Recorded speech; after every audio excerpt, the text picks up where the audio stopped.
On January 31st, 1988 in San Diego, Super Bowl 22 celebrated with hundreds of showgirls and more balloons than anyone had ever seen.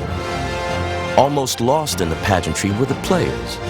Number 7, John Elway, was the Denver Broncos quarterback, and Jay Schroeder, number 10, had started all season for the Washington Redskins.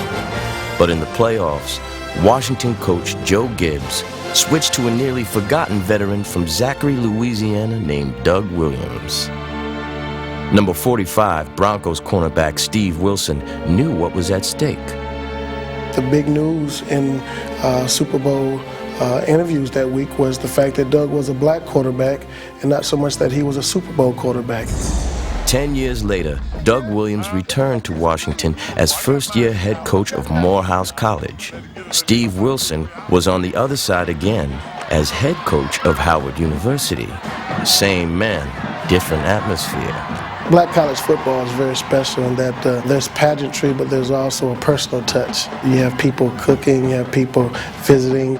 If I'd known, I'd had a catfish plate waiting for you. Seeing the band and hear them tune those horns up and you out in the field, I would find it hard to be stopped on that football field. I mean, that would be something to play for. The cheerleaders turning flips, I mean, oh my God, let me wipe the sweat off my forehead. Really, Doug had come in and really stirred, I think, some other things with the game. The fact that the media had come out and really embraced him being in Washington for the first time, coaching a football team. 10 years ago, getting old. That ride from Lawrence Welk Resort to the stadium that day, I played my whole career on that bus ride. I tell you, it was a whole lot on my mind. My hometown is Zachary, Louisiana, a little small town. I was thinking about my daddy who was unable to make the game because being in a wheelchair and wondering what was going through his mind. To know that something was about to happen that has never happened, something that would never happen again in life. I don't care how you cut it up, there would never ever be a first black quarterback to play in the Super Bowl again. And I was it.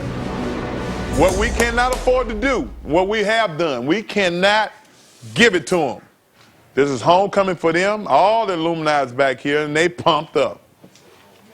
That's why they invited you for homecoming, because they think it's easy. I think now, with him opening this new chapter, coaching, it gives him an opportunity to continue to develop his own legacy. His performance on that day in San Diego was so profound that it actually changed the mindset of a lot of people in this industry. We anticipated the first quarter being one where we knew on offense we were going to be very aggressive. And actually, the first play of the game, the first time that John touched the football, he put it up for a touchdown to Ricky Nattil. And we looked up at the scoreboard and it was 10-0. And we said to ourselves, this isn't enough. And we didn't know the next 7-8 minutes would change the history of pro football. I have to look at it realistically. 2 weeks earlier, we was down 14-0 in frigid Chicago, and we came back and won. So to be down by 10 points in 85 degrees against a team that we felt we matched up real well physically, I don't think that was any worry. It's going to be first down, Coach. Come on, Lamont! Well, I tell you what, I certainly admire what Steve has done and doing, and I envy Steve for what he has done because he's done it right, because he's doing what I would love to do, and that's to put a successful program together. I didn't envy the day we played the Super Bowl. I tried to take advantage of it. And that field was a little soft and a little loose, and just so happened when I went back to pass, my right foot just planted and that grass just slid away and I had no control over it. I'm saying to myself, I was kind of afraid to get up because felt like if I got up, something really bad could be wrong. I remember Jay Schroeder coming in the game and us saying in the huddle, let's go after him. And our defensive intensity picked up and a few blitzes were called and we actually did a real good job while he was in the game. I did have a bitter taste in my mouth towards Jay Schroeder because of one thing he did the year before. It was a championship game against the New York Giants, and he got knocked out the game, and he got up, and I was on my way into the ball game, and he waved me off the field. And I said to myself, and when I got hurt in the Super Bowl, I started it, and I was going to finish it, and my ultimate goal was to not to let Jay Schroeder play in that game. Doug Williams came back in the game on the first play of the second quarter and began the most remarkable performance in Super Bowl history.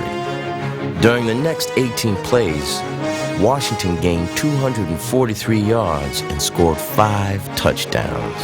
I don't care who's playing the game. I mean, you can go get the best of the best and put them all together against the worst team in football, and you wouldn't expect that type of second quarter. You know, it's one of those things that when things start happening, it was happening so fast that you couldn't get a grip on it. And I'm sure if I was on the other side of the coin, if I was with Denver, I'd still be wondering, what in the world happened that day? There were so many big plays that were back to back to back that we were really just kind of swinging in the wind. In the second quarter, when I think after about the third TD pass, Jake Jacoby walked up to me and he said, Doug Williams, he said, black, green, blue, or yellow, he said, you our quarterback. Something came over us that wasn't normal, almost something mythical and magical. And for 5 minutes, you know, the world turned on us and that we had no control over it. It was almost like you were unconscious for a moment, and then you woke up and there were 35 points on the board.